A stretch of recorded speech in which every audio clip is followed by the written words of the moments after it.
Amen, alléluia. Est-ce que vous m'entendez suffisamment toutes et tous? Ça va? Ouais, Antoine, tu peux couper le petit micro. On n'aurait pas besoin du petit micro pupitre. Ouais, je vais garder celui-ci. Voilà, bonjour à toutes et à tous. Et en continuité de ce chant, je vais prendre une courte lecture dans le psaume 104. Le chant que nous venons de prendre, Dieu Tout-Puissant, est fortement inspiré, entre autres, du psaume 104. Je ne sais pas si vous connaissez bien ce psaume. C'est un psaume où le psalmiste, alors on ne sait pas qui est le psalmiste ici, dresse un petit peu un portrait de toute la création, de toute la nature, qui loue le Seigneur.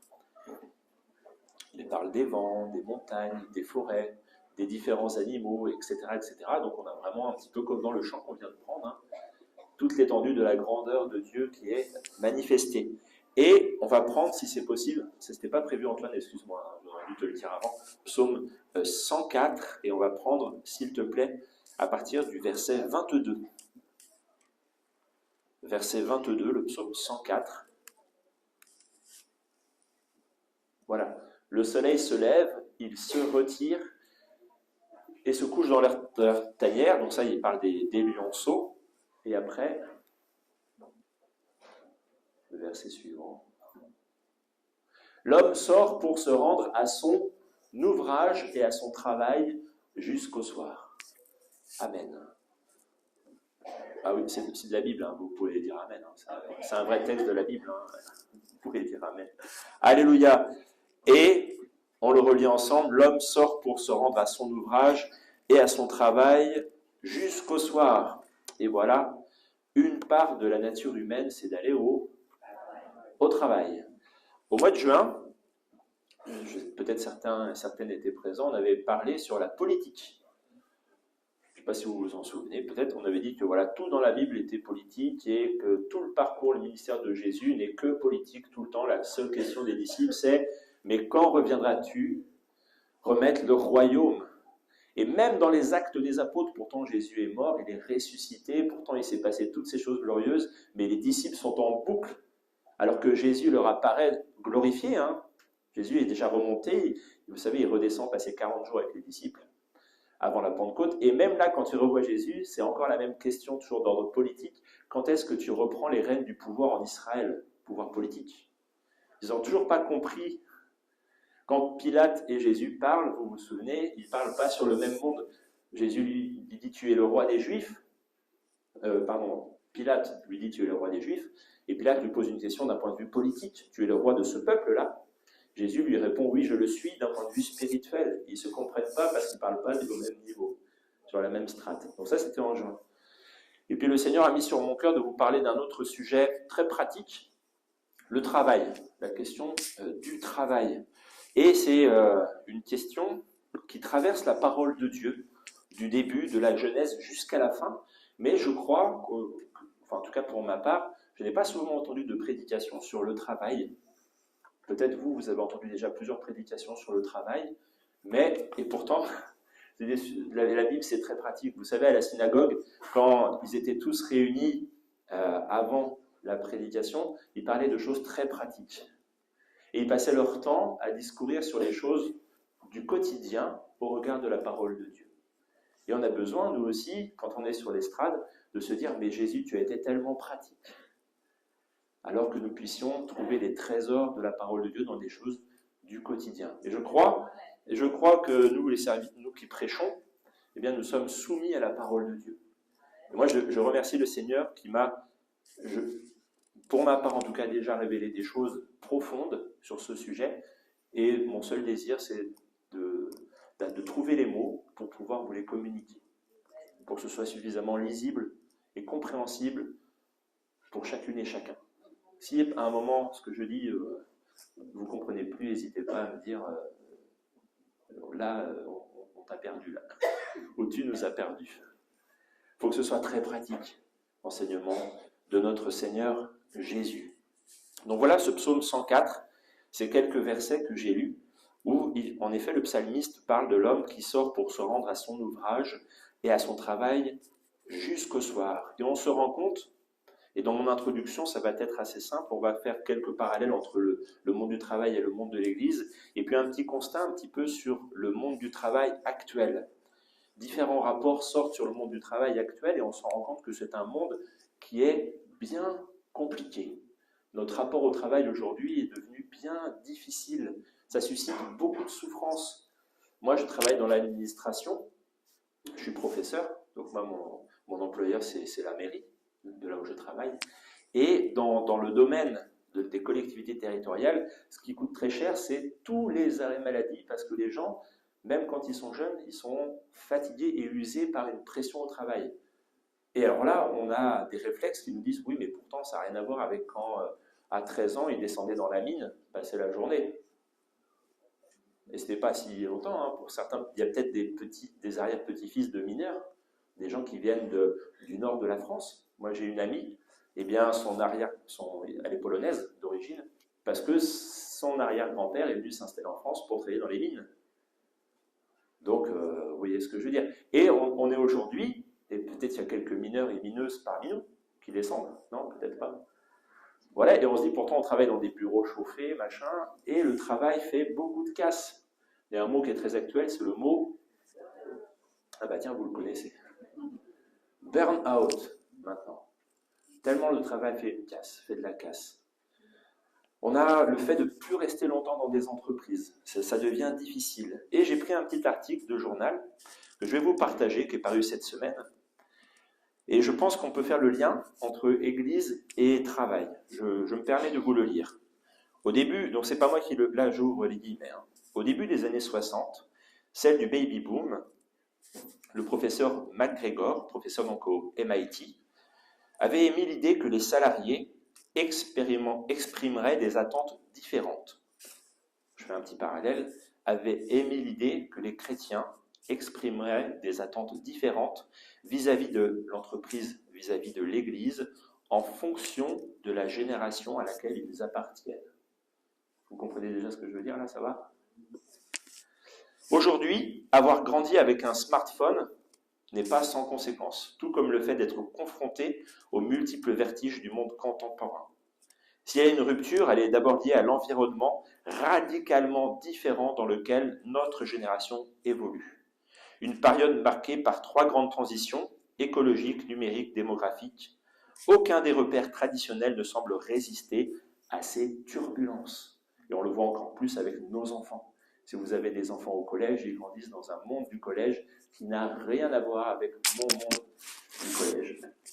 Oh pardon, faut pas que je tape sur le micro. Pardon, micro. Aucun des repères. Donc, les lignes hiérarchiques sont contestées, le lien au bureau remis en question avec le télétravail, le collectif fragilisé. Et là, j'ai juste pris une petite aparté. Les lignes hiérarchiques sont contestées, le lien à l'église locale remis en question avec YouTube et les télé-églises, et le collectif de l'église fragilisé. Qu'est-ce que pensez-vous de ce constat ? C'est un constat qui n'est pas très joyeux, mais peut-être vous avez eu dans votre entourage, moi j'ai eu des gens très proches autour de moi qui ont fait des burn-out, même dans mon propre foyer, et j'ai vu la casse incroyable que ça pouvait faire. Une casse terrible, redoutable. D'où cette inspiration de se réconcilier avec le travail. Et vous en pensez, c'est un bon programme. Hein ? Alléluia. Et pourtant, je cite encore l'article et je termine dessus. Pour la première fois, 3 ou même 4 générations sont appelées à travailler ensemble. Grâce à l'espérance de vie, et il en est de même pour l'Église. C'est une des premières fois où on va avoir papy, mamie, ma génération, nos enfants, et certains de nos enfants qui vont devenir grands pour avoir des petits-enfants. On va avoir bientôt 4 générations dans l'Église, avec parfois 2-3 générations qui pourront travailler ensemble. Je ne sais pas si vous voyez ce que je veux dire. C'est une des premières fois dans l'histoire, grâce à l'espérance de vie. Mais est-ce qu'on arrive réellement à travailler ensemble ? C'est pas évident, hein, les rapports entre les générations ne sont pas toujours faciles à saisir. Et en plus, on a un a priori par rapport au travail. Je vous lis le premier texte de la Bible qui concerne le travail. Le tout premier, c'est dans le livre de la Genèse, au chapitre 3. Verset 17. Dieu dit à l'homme, « Puisque tu as écouté la voix de ta femme et que tu as mangé de l'arbre au sujet duquel je t'avais donné cet ordre, tu n'en mangeras point. Le sol sera maudit à cause de toi. C'est à force de peine que tu en tireras ta nourriture tous les jours de ta vie. Il te produira des épines et des ronces et tu mangeras de l'herbe des champs. Verset 19, c'est à la sueur de ton visage que tu mangeras du pain, jusqu'à ce que tu retournes dans la terre d'où tu as été pris, car tu es poussière, et tu retourneras dans la poussière. Amen. Voilà la première allusion au travail dans la Bible. Est-ce que c'est très encourageant? Là, vous commencez avec un texte comme ça sur le travail, vous vous dites tout de suite, je ne sais pas ce que c'est le travail, mais non merci. Et c'est pour ça que très vite dans l'histoire de l'humanité, des hommes vont se dire, ok, moi j'en veux pas, je vais faire en sorte que d'autres travaillent pour moi, et que moi je ne travaille pas. Et très vite, on va se mettre en place dans l'humanité l'esclavage, entre autres. Parce que des gens vont se dire, ok, ce verset, ça serait pas plus mal que lui, il le vive, mais que moi je ne le vive pas, mais que je mange quand même le pain que lui il a fait. Ça c'est le bon plan. Vous voyez ce que je veux dire? Et après, conséquence du péché, etc. Donc le travail, dans la Bible, la première occurrence, c'est une conséquence du péché. Une conséquence du péché, amen. Parce que quand Adam et Ève sont dans le jardin, ils cueillent les fruits. Mais la Bible ne nous dit pas qu'ils ont planté les arbres. La Bible dit que c'est Dieu qui a planté les arbres, qui les a fait croître avec la vapeur qui est sortie, qui est montée de la terre. Donc Adam et Ève, dans le plan initial de Dieu, ils ont un projet qui nous donne envie. Ils sont dans le jardin, ils cueillent des fruits, ils mangent ces fruits, ils discutent avec Dieu, Dieu discute avec eux, Adam est avec Ève, Ève est avec Adam. Impeccable, magnifique. Mais il se trouve que ce n'est pas tout ce qui s'est passé. Donc voilà, on a ce premier texte, et on a beaucoup de textes qui parlent du travail dans l'Ancien Testament, notamment dans le livre des Proverbes. L'Ecclésiaste aussi ne nous rassure pas avec le travail, hein. Il dit que mieux vaut une main pleine avec repos que deux mains pleines avec travail. Donc mieux vaut le repos, mais pas trop, plutôt qu'avoir beaucoup avec du travail, dans le livre de l'Ecclésiaste. Le livre des Proverbes nous parle du travail, le livre des Psaumes nous parle du travail, mais la connotation du travail dans l'Ancien Testament est assez marquée et pas forcément très encourageante, ne nous donne pas forcément envie d'aller bosser. En plus de ça, en français, on a le mot travail et souvent c'est connu, l'origine du mot travail c'est le mot... Pardon ? Boulot, ouais, non ça c'est un synonyme. Voilà, c'est tripaliare en latin qui veut dire la torture.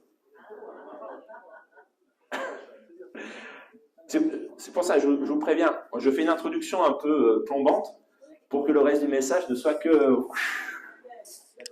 Alléluia, hein? Donc, livre de la Genèse, le travail, ça va être la sueur du visage, puis après tu vas retourner, tu vas mourir. Ok? Origine du mot en français, ça désignait à l'origine un outil pour, alors pas vraiment pour torturer, mais pour maintenir les animaux en fait. Et après, l'être humain a trouvé bon comme idée, encore une fois, hein, excellente idée, de prendre ces outils pour assujettir les animaux et de les mettre sur des hommes. Et ils se sont dit, voilà, on va appeler cet outil l'outil travail.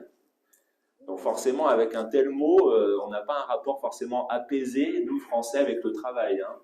Vous voyez ce que je veux dire? Pourtant, il y a une chanson qui disait que le travail, c'est là. Voilà. Oui, c'est ça, c'est la suite. Exactement, tout à fait. Donc ce constat n'est pas évident, et en plus en 2024, les rapports se multiplient pour dresser un fossé entre la génération Z, la génération des plus jeunes, là, la génération des baby-boomers, disant que dans les entreprises, il n'y a plus vraiment cette connexion.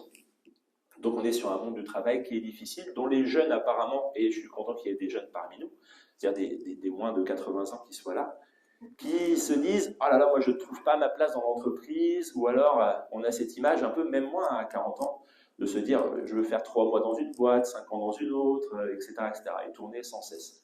Donc un rapport au travail qui est vraiment interrogé très différemment de ce que ça a été du temps de mon père ou de mon grand-père qui faisait 40 ans dans la même boîte et des choses comme ça.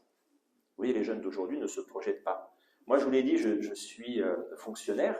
Eh bien, le statut fonctionnaire ne fait absolument plus rêver et on galère terriblement pour recruter des jeunes. Parce qu'ils ne veulent pas du tout être fonctionnaires, en fait. Ils ne veulent pas avoir la sécurité de l'emploi et ces choses-là. Donc on est sur un rapport qui est différent au travail. Et quand on arrive à la fin de l'Ancien Testament, on est souvent heureux, nous chrétiens. Je ne sais pas vous, mais moi je suis toujours heureux, chrétien, chrétienne, de se dire « Merci Seigneur pour le Nouveau Testament. » Alléluia. Que Dieu soit béni, parce que déjà le Nouveau Testament, il ouvre ses bras aux gens du monde. À moi. S'il n'y avait pas le Nouveau Testament et que je m'arrêtais à l'Ancien, bah voilà quoi. Mais Jésus arrive et dit « Ok, la grâce, elle est pour chacune et pour chacun. » Alors ce matin, on va suivre le parcours dans la Bible d'un mot, un seul mot qui est traduit par le mot « travail ». Et là, Antoine, si on peut mettre la première, s'il te plaît. J'ai 5 points, l'idée c'est 5 minutes par point, mais je vous invite vraiment à être attentif. Je vais peut-être aller vite, ça aurait pu faire l'objet de 5 prédications, tant ces points sont riches. Je ne sais pas si vous voyez un petit peu ce qui est écrit. Synergeo, en grec. Synergeo, c'est un mot qui est traduit dans la Bible par le mot travail, œuvrer. Et ce mot, il est présent combien de fois dans la Bible? Je ne sais pas si vous voyez. Voilà, ce mot, il est présent 5 fois. Et en travaillant sur la notion de travail, justement, je me suis dit, waouh, les 5 fois où ce mot est présent, c'est tout sauf anodin. Il y a comme une progression dans cette idée de travail. Alors, on va prendre la toute première occurrence du mot synergeo dans la Bible, et on peut passer au point suivant. J'espère que vous arriverez un petit peu à lire quand même le verset, si c'est possible de passer à la suivante. Est-ce que vous voyez un petit peu ce qui est écrit? Sinon, n'hésitez pas, il reste des places devant, hein, si vous le souhaitez. Marie, tu vois ce qui est écrit ou pas? Alléluia. Marie aussi, tu vois ce qui est écrit ou pas? Oui, non, mais c'est loin aussi. Hein. Donc, échelle numéro 1, moi. 2 Corinthiens chapitre 6, verset 1. Puisque nous travaillons avec Dieu, nous vous exhortons à ne pas recevoir la grâce de Dieu en vain. Puisque nous travaillons, c'est le mot synergeo. Ça va jusque-là? Échelle numéro 1, petit point rouge, ça me représente moi. On va commencer par l'échelle 1, moi, personnellement, ma vie. Qu'est-ce que vous faites, vous, comme travail, frères et sœurs? Est-ce qu'il y en a qui veulent parler de leur travail ce matin? Ah oui, Marie, tu fais quoi comme travail? Je travaille à l'hôpital. Tu travailles à l'hôpital? Très bien, merci Marie. 2 autres qui veulent dire ce qu'ils font? Oui. Je suis un travailleur social. Je suis technicien de l'intervention sociale et familiale. Ok. C'est tout ce qui tourne autour de l'éducation, l'aide à la parentalité. D'accord. Super, merci. Et une dernière remarque, si quelqu'un veut présenter courtement. Oui.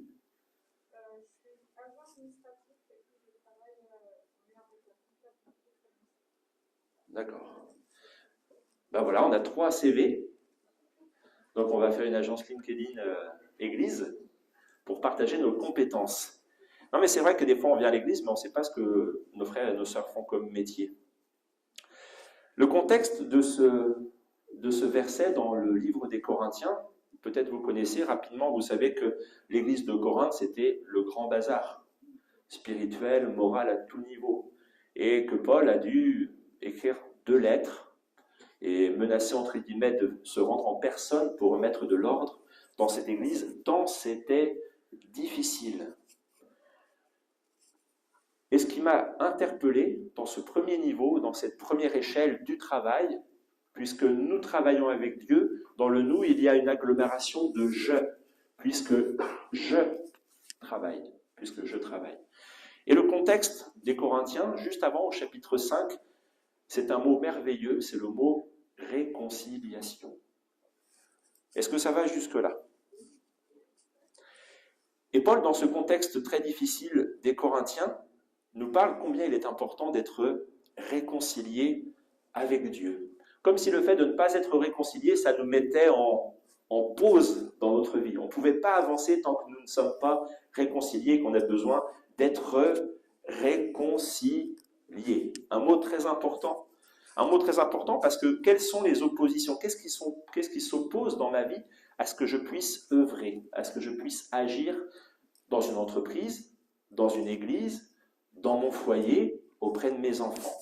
Alors j'ai fait une petite liste et peut-être que vous avez d'autres choses qui s'opposent à ce que moi je me mette à travailler. La santé, ça peut être un frein important à ce que moi j'agisse. Ma santé me freine. Mon état moral, un état de dépression.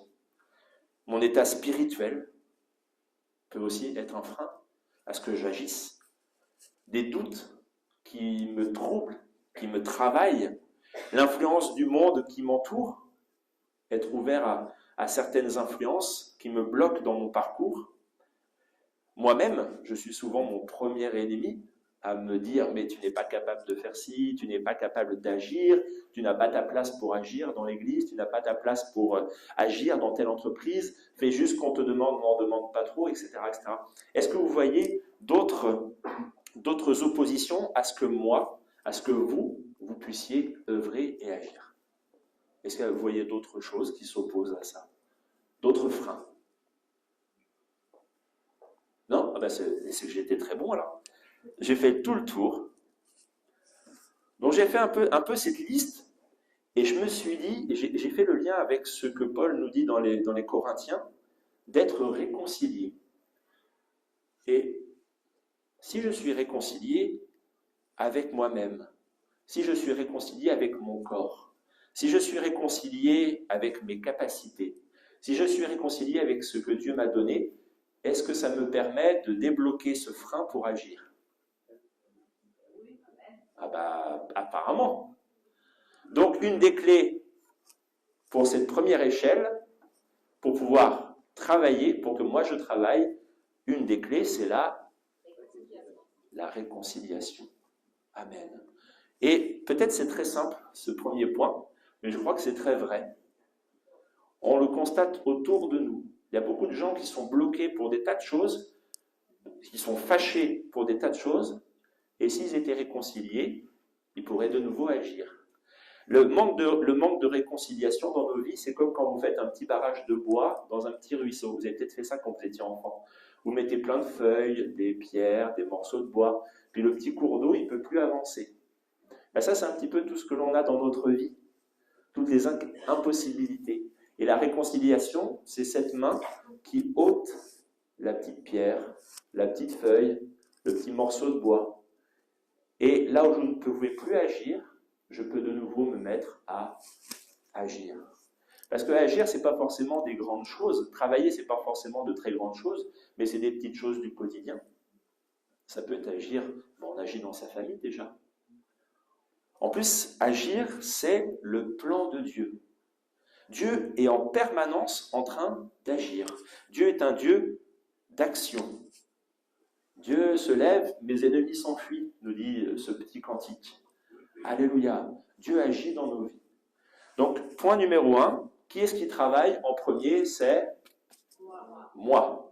Que je pense à ça quand je suis dans une église. Est-ce que moi, quand j'entre dans l'église, j'y entre pour moi, me mettre au travail pour le Seigneur, ou est-ce que j'y entre pour m'y asseoir et puis, Seigneur, tu t'en occupes? Vous voyez, c'est pas la même façon. Et si j'ai quelque chose qui m'empêche, Seigneur, aide-moi à être réconcilié. Peut-être que c'est tel frère, telle sœur. Jésus nous dit bien d'aller nous réconcilier avec cette personne avant de prendre le repas de la scène. Peut-être que c'est un souci physique très très handicapant.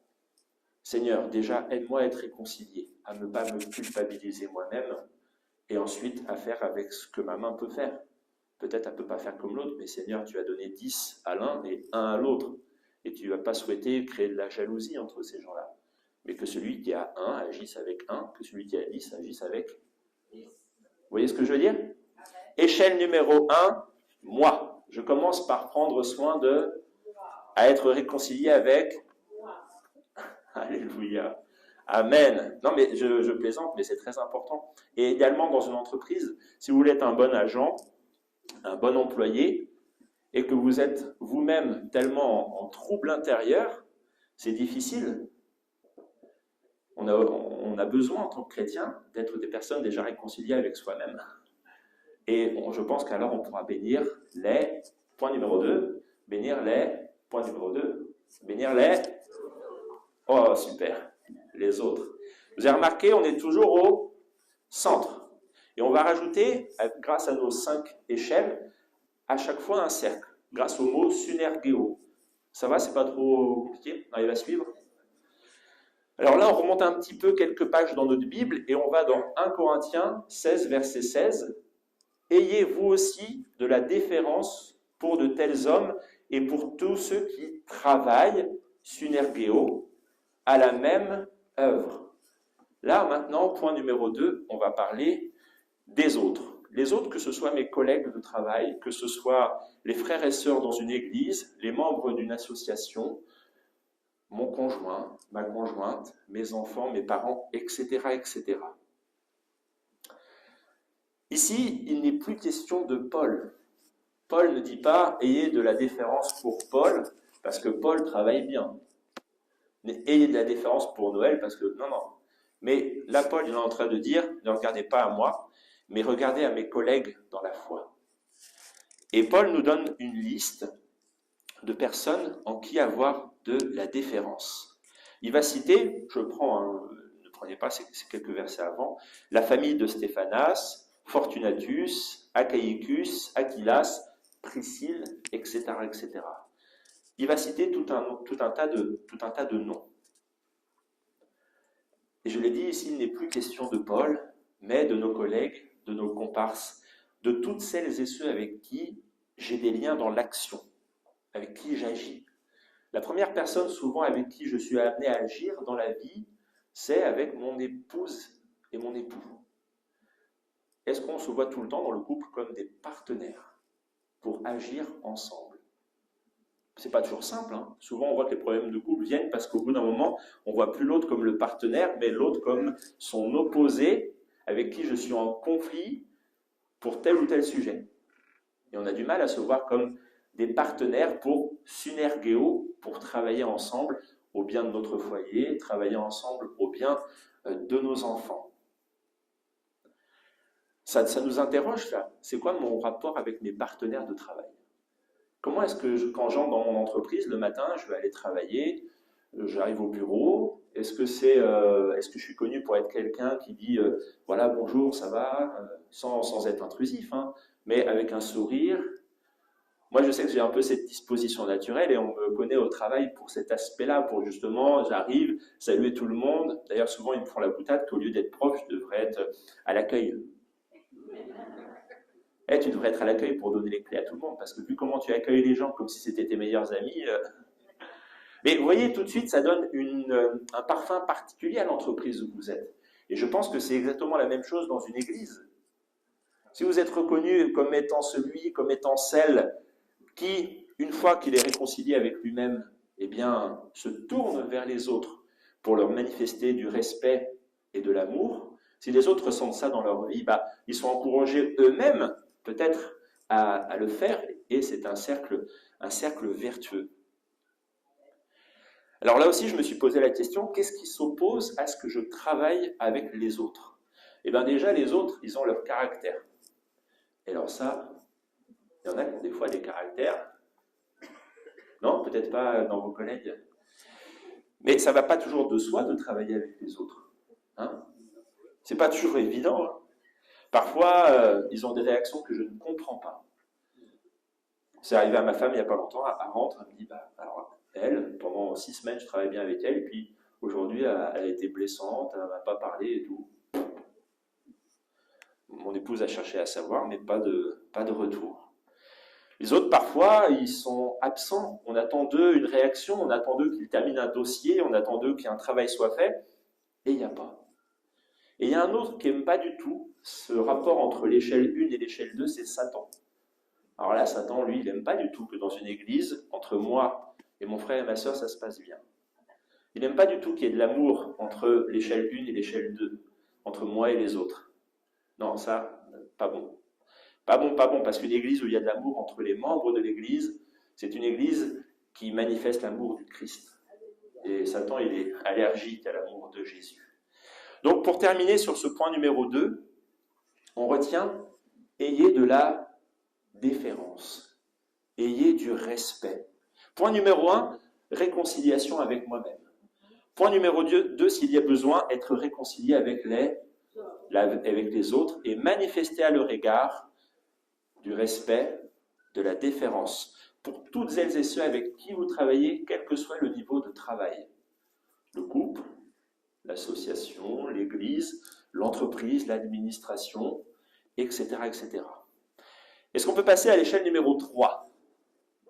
Donc toujours le mot synergéo, mais dans la troisième fois. Ce mot est présent 5 fois dans la Bible. 5 fois. Première fois pour parler de soi, deuxième fois pour parler des autres, troisième fois pour parler de la foi. Donc on monte, le cercle s'élargit. Jacques chapitre 2 verset 22. Veux-tu savoir, ô homme vain, que la foi sans les œuvres est inutile? Abraham, notre père, ne fut-il pas justifié par les œuvres lorsqu'il offrit son fils Isaac sur l'autel? Tu vois que la foi, synergéo, tu vois que la foi travaillait avec ses œuvres et que par les œuvres, la foi fut rendue parfaite. Synergéo. Premier point, première occurrence du mot synergéo, nous travaillons, je travaille. Deuxième point, on l'a vu dans les Corinthiens, les autres travaillent. Point numéro 3, plus surprenant peut-être, vous ne vous attendiez pas à trouver que la foi, elle travaille la foi. La foi travaille. C'est moi qui ai mis travailler, hein. Pour traduire le mot synergéo, mais c'est le même mot que dans les deux autres fois. Le contexte est particulier ici, et il faut bien que nous le comprenions. Quand Jésus monte au ciel, il ne laisse pas une nouvelle religion avec de nouvelles choses à accomplir. C'est-à-dire que pour les chrétiens de cette époque-là, c'est un petit peu flou, surtout pour celles et ceux qui ne sont pas juives et juifs. Parce que quand vous êtes juif, et ça fait des siècles que vous savez précisément comment travailler. Tel jour, à telle heure, avec telle tenue, en tel endroit, tu dois faire tel sacrifice, avec tel outil, de telle manière, tel autre jour, etc., etc. Et tout est absolument codifié en temps, en heure, en outils. Tout est extrêmement précis dans les livres des Nombres, des Deutéronomes. Dieu donne aux Juifs comment régler leur vie. Mais toutes celles et ceux qui ne sont pas juifs, juives, et qui donnent leur cœur à Jésus, ils se disent, alors pour agir selon Jésus, il faut que je fasse tout comme dans l'Ancien Testament ou pas? La question en creux, c'est comment est-ce que je travaille pour l'Évangile? Vous voyez ce que je veux dire? Et Jacques était bien placé en tant que frère de Jésus pour assurer cette transition et pour répondre à cette question épineuse. Et Jacques va nous dire tout simplement, vous les chrétiens, vous les nouveaux, les petits nouveaux là, Dieu ne vous appelle pas à reproduire, Paul le dira moult fois, à reproduire l'intégralité des rites juifs. Ce n'est pas à ça que Jésus vous a appelé. Mais il vous demande d'agir par la foi. Il vous demande d'agir par la foi. J'ai foi en Dieu et en réponse, Dieu par la même foi me pousse à agir. C'est pour ça qu'il est écrit ici, tu vois que la foi, elle travaille. La foi, elle travaille quand elle vient dans un cœur. Alors, qu'est-ce qui s'oppose à la foi? Quel est le premier ennemi de la foi? C'est le doute, exactement. Le premier ennemi de la foi, c'est le doute. Encore le doute et toujours le doute. Et dans notre société, mais aussi du temps de Jacques, il y avait un autre ennemi de la foi. Ça s'appelle l'asthénie, c'est la paresse spirituelle. Ça veut dire de devenir tiède dans la foi. Ça, c'est un ennemi qui a toujours guetté les chrétiennes et les chrétiens depuis 2000 ans. De devenir, de s'assoupir un peu, de lâcher un peu la main, de se dire aujourd'hui je travaille un peu moins. Cette année, je mets un peu mon service en pause. C'est très fréquent ça. Moi, nous qui servons, pour beaucoup d'entre vous ici depuis plusieurs années, j'ai souvent rencontré des frères et sœurs que je n'avais pas vus depuis longtemps, puis je leur dis, alors on a servi ensemble en telle année, maintenant t'en es où dans le service? Depuis tant d'années, je fais une pause dans le service, je m'arrête. On peut comprendre qu'il y ait des raisons spirituelles qui aient besoin de faire une pause, mais c'est vrai que la foi, on a l'impression que quand elle travaille, elle ne connaît pas ce mot de faire une pause. Et on en est reconnaissant au Seigneur. Hein. Et je termine ce troisième point. Donc vous voyez, l'échelle s'agrandit. Hein. Moi au centre, les autres, la foi travaille. Par un dernier point, avec une petite allusion, avec un domaine que j'aime bien, c'est le domaine de l'électronique. Et en électronique, on parle de composants passifs et de composants actifs.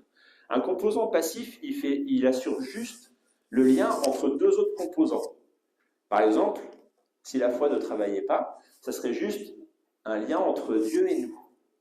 Et un composant actif, non seulement il assure la liaison, mais pendant cette liaison, il en profite pour faire travailler le message. Vous voyez ce que je veux dire? C'est un peu le cas des câbles sous-marins qui nous assurent Internet entre les continents. Non seulement ils favorisent votre Internet entre les États-Unis et l'Europe, mais tous les 10 km, il y a un répétiteur qui relance le message. Et tous les 10 km, ça relance le message. Parce que sinon, il faudrait une sacrée puissance pour envoyer le message dans tout l'océan Atlantique. Et bien la foi, c'est un petit peu comme ça. Vous voyez la foi comme un composant actif entre vous et Dieu. Vous voyez ce que je veux dire? Pourquoi? Parce que la Bible nous dit que la foi, elle travaille. Alors la prochaine fois que vous pensez à la foi, dites-vous, ok, merci Seigneur pour la foi. Mais je n'oublie pas que la foi, elle est en train de bosser dans mon cœur aussi. Hein. Amen. Bon, on continue encore. Échelle numéro 4. Échelle numéro 4. Toute chose. Alors là, ça devient de plus en plus large. Hein. Vous voyez que le cercle s'agrandit. Romains, chapitre 8, verset 28. Nous savons du reste que toute chose, synergéo, toute chose travaille au bien de ceux qui aiment Dieu, de ceux qui sont appelés selon son dessein. Waouh! Seigneur, tu es en train de me dire que toute chose, ça veut dire quoi là, toute chose? Qu'on soit bien d'accord. Ça veut dire les planètes, l'univers, les oiseaux. Ben si, c'est ça. Si, toute chose ici, c'est l'intégralité de la création. Tout ce que Dieu a créé en fait. Et on se dit, mais Seigneur, c'est bizarre. J'ai l'impression que dans ma vie, il y a vraiment un paquet de choses qui ne travaillent pas du tout pour mon bien. Hein. Non, vous n'avez pas cette impression-là des fois? Il y a quand même des circonstances qui sont difficiles dans nos vies.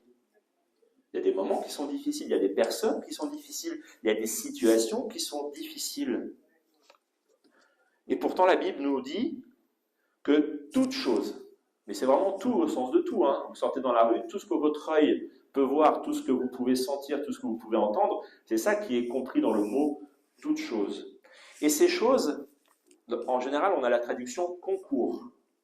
Mais je trouve que c'est très pratique de se dire, enfin c'est plus parlant, de remplacer le mot « concours » par « les choses, elles sont en train d'agir pour le bien de l'enfant de Dieu ». Waouh! Seigneur, quelle dimension! La quatrième dimension, c'est quelque chose quand même. Blague à part. Hein. Alléluia! Souvent, on voudrait être l'auteur de notre vie. Et je reprends une image, elle n'est pas de moi, qui nous dit que si je suis l'auteur de ma vie, ce n'est pas moi qui ai fixé les règles de grammaire, ni d'orthographe, mais que c'est Dieu. Et dans ce toute chose, on retrouve cette idée de destin. Tous ceux qui sont appelés selon son dessein, on le traduit par le destin, par le plan divin, etc., etc. Et il y a souvent une chose sur laquelle on est d'accord aussi avec les inconvertis, parce qu'il y a beaucoup d'inconvertis qui croient au destin, au karma, ces choses-là. Vous voyez cette notion dont on entend parler. Ils ne croient pas en Dieu, mais ils croient dans ce destin. Et je reprends cette image, donc si je suis l'auteur de ma vie, ce n'est pas moi qui ai fixé les règles d'orthographe. J'écris ma vie avec des règles qui ont déjà été fixées. Et ces règles, on croit qu'elles ont été fixées par Dieu. Et on croit que ces règles, c'est défini par toute chose. Toutes ces règles que Dieu a mis en place, elles ont été écrites pour notre bien. Est-ce que c'est un peu plus clair vu comme ça? Non? Si, ça va? Alléluia! Sans la foi, comment comprendre cette parole, hein? Quand nous traversons tant de circonstances si difficiles, insurmontables même. Et quelle est la première opposition à ça? C'est l'incrédulité. Parce que nos sens nous disent l'inverse. Nos sens nous disent, mais non, Toute chose ne travaille pas pour ton bien. Regarde telle situation, regarde telle catastrophe, regarde ce qui s'est passé ici, regarde ce qui arrive dans ta vie, regarde cette personne, regarde cette maladie. Tu vois bien que la Bible te ment quand elle te dit que toute chose travaille pour ton bien. Alors là, il nous faut prendre de la hauteur, comme quand on prend l'avion. Et il faut voir les choses comme Dieu les voit. Toute chose travaille pour notre bien signifie que les circonstances, même les plus difficiles, ne nous sépareront pas de l'amour de Dieu ni de son plan initial. Je ne sais pas si vous voyez ce que je veux dire. Le plan initial de Dieu, c'est que vous soyez avec lui dans son ciel de gloire. Donc quand on voit ce verset-là, forcément le diable il veut qu'on regarde à notre niveau, à notre échelle, et avec beaucoup de souffrance, qui est le lot de la nature humaine. Mais Dieu nous dit avec ce verset, attends, regarde plus large, étends ton cercle de vision. Mon plan parfait, c'est que tu sois avec moi. Et j'ai écrit toutes les règles dans lesquelles tu vis pour que ce plan s'accomplisse. C'est pour ça qu'il est écrit, toute chose travaille au bien de ceux qui aiment Dieu, de ceux qui sont appelés selon son plan, selon son dessein. Vous voyez le niveau un petit peu dans lequel Dieu nous amène juste avec ce mot « travail ». Donc pensez à ça maintenant quand vous allez sortir dans la rue. Vous regardez autour de vous, ah oui, Seigneur, aide-moi à voir le monde comme toi tu le vois. C'est toi qui as fixé les règles. Moi j'aimerais bien, et les êtres humains, ils ont toujours voulu voler. Alors les gens, ils se sont entraînés à sauter très haut. Puis ils se sont vite dit, ok, c'est pas la bonne option. J'ai beau sauter très très haut, le plafond reste quand même très haut. Pourquoi ? Parce que Dieu, il a fixé cette règle que sur Terre, le niveau de gravité ne nous permet pas de voler. On serait sur Mars où la gravité est beaucoup plus faible, ou sur la Lune, en faisant juste un bond, on serait à 6 mètres de haut. On ne sait toujours pas voler, mais c'est déjà mieux que ce qu'on fait sur Terre. Et pourtant, Dieu il a dit, ok, sur Terre, le bon dosage de gravité, c'est ça. Ça ne leur permet pas de sauter très haut. Vous voyez ? Toutes les règles dans lesquelles nous vivons, qu'elles soient physiques, naturelles, etc., Dieu les a fixées dans un but précis. On n'oublie pas qui est l'auteur de ces règles. Cela nous encourage de façon très pratique dans notre travail, dans nos foyers, à l'église, à ne pas oublier que toutes les circonstances que nous traversons ne sont pas là pour nous faire dévier du plan de Dieu, qui est d'être avec lui, même si nous sommes parfois fortement ébranlés. Amen. Alors maintenant, si on passait au point le plus haut possible, échelle numéro 5, Dieu lui-même. Marc, chapitre 16, verset 20. Et ils s'en allèrent, donc les disciples, prêchaient partout. Le Seigneur, sunergéo, travaillait avec eux. Waouh! Quelle progression, Seigneur! Juste avec un mot, tu nous emmènes dans des sphères. Et confirmait la parole par les miracles qui l'accompagnaient. Le mot Seigneur ici, c'est la traduction d'un mot grec qui veut dire kurios. C'est le mot kurios, qui signifie, et là je vous invite à vous accrocher, celui à qui toutes choses sont soumises. Tu peux remettre le point 4. Donc l'échelle 5, c'est le mot kurios 4. Merci.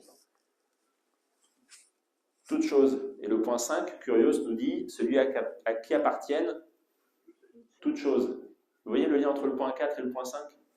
Le point 5, là on ne parle plus de toutes les choses, toutes les lois, toutes les circonstances. On parle de celui qui a écrit les règles, qui est encore au-dessus, le Dieu Tout-Puissant, l'Éternel. On revient au point 5. Le Seigneur travaillait avec eux. C'est le tout dernier verset de l'évangile selon Marc, le premier évangile. Et forcément, on ne peut pas terminer une prédication sans parler de celui qui a travaillé parfaitement, c'est-à-dire Jésus. Et ici, il est fait question de Jésus. Dans le verset juste avant, on sait que Jésus est monté au ciel, s'asseoir à la droite de Dieu le Père, après avoir travaillé parfaitement sur terre. On ne sait pas comment il travaillait en tant que charpentier. On n'a pas de meubles ou de réalisations signées Jésus-Christ qui nous sont parvenus. Il a travaillé pourtant au moins 15 ans en tant que charpentier. 15 ans, on en fait de l'ouvrage. Mais on n'a pas d'œuvre. Dieu n'a pas voulu, dans son plan, Par contre, est-ce qu'on a des témoignages juste des 3 ans du boulot qu'il a fait pour finir sa carrière? Ah bah, on est là pour en témoigner. Hein. Donc Jésus, il nous donne l'exemple parfait de comment travailler. Jésus, il a travaillé dans des circonstances qui étaient faciles, pas toujours, avec des collaborateurs, avec ceux qui normalement devaient collaborer avec lui, qui n'étaient pas forcément disposés pour lui. Hein. Et pourtant, il a travaillé, Jésus. Il a fait son œuvre, il a fait son boulot, parce qu'il savait pertinemment quelle était la mission pour laquelle il avait été envoyé. Donc, je pense que c'était le bon exemple pour terminer cette prédication sur le travail, de se dire, Seigneur, je veux te suivre comme modèle, je veux te suivre comme exemple. Que ce soit dans mon foyer, je veux travailler comme toi, Jésus, en regardant la mission qui m'a été donnée, en n'oubliant pas qui me l'a donnée, c'est Dieu en personne. Et en agissant, en tenant compte des 5 échelles. Antoine, si on peut remettre la deuxième. Comme ça, je récapitule pendant cette conclusion. Alors, la diapo numéro 2, excuse-moi. Premier point, et vous vous rappelez que ce premier point, Dieu nous appelle à être réconciliés. Voilà, donc quand vous pensez à l'échelle numéro 1 du mot synergéo, pensez à la réconciliation. Ensuite, échelle numéro 2, les autres. Et là, c'est du respect. Que je sois quelqu'un reconnu pour le respect, la déférence, l'amour, la réconciliation avec les autres. Ensuite, on a parlé, échelle numéro 3, de la foi. La foi travaille. C'est un composant actif qui œuvre dans nos vies. Ensuite, le point numéro 4, toute chose travaille, synergéo. Toutes les choses qui m'entourent, les règles qui ont été fixées pour que j'écrive ma vie, ont été fixées pour mon bien et pour que le plan de Dieu s'accomplisse. Et enfin, celui qui est l'auteur de toutes choses travaille lui aussi. On a donc 5 niveaux où tout le monde est en train de travailler. Alléluia! Et Dieu a voulu que ces 5 niveaux y travaillent de façon bien coordonnée. Éphésiens chapitre 2, verset 21. En lui, tout l'édifice bien coordonné s'élève pour être un temple saint dans le Seigneur. Amen. Nous sommes appelés, que ce soit dans notre vie personnelle, dans l'Église, dans l'entreprise, à être un bon témoignage et à être un édifice bien coordonné. Un dernier petit point, rapidement. Vous voyez que j'ai sciemment mis ma personne, ta personne, toi, au centre. Parce que c'est là, dans nos cœurs, que se trouvent la plupart des troubles. Et pourquoi Dieu a placé tous ces centres autour? Pour que je sois gardé, entouré, protégé. Que Dieu vous bénisse, frères et sœurs. Merci Seigneur, surtout. Est-ce que c'était assez clair?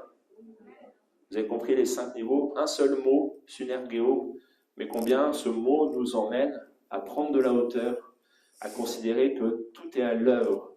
Donc si tu avais un doute ce matin, sois assuré, Dieu il travaille en ce moment-là. Jésus, il n'a pas dit c'est dimanche, je ne travaille pas. Jésus, il a dit je travaille pour ma sœur, je travaille pour toi. Jésus, il a dit, j'ai mis en place des circonstances qui travaillent pour toi. La foi travaille dans ton cœur en ce moment même. Tes frères et sœurs travaillent pour toi, avec toi. Et toi, travaille. Amen. Que nous puissions prier.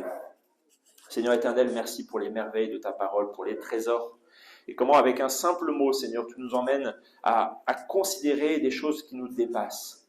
Seigneur, aide-nous ce matin. Je te prie pour celles et ceux qui ont besoin d'être réconciliés avec eux-mêmes, qui ont besoin d'être réconciliés avec des collègues, peut-être des frères, des sœurs, avec leurs conjoints, leurs conjointes, leurs enfants. Aide-nous à comprendre que la foi travaille nos cœurs, qu'elle pétrit nos cœurs. Alors, sort de nos cœurs ce doute qui combat la foi. Et aide-nous à être des femmes et des hommes de foi ce matin. Aide-nous à voir les circonstances qui nous entourent comme étant soumises à l'Éternel Dieu et elles aussi à œuvrer pour notre bien. Et enfin, aide-nous à travailler avec Dieu, comme Dieu travaille avec nous, dans le nom de Jésus-Christ. Amen. Amen. Que Dieu vous bénisse.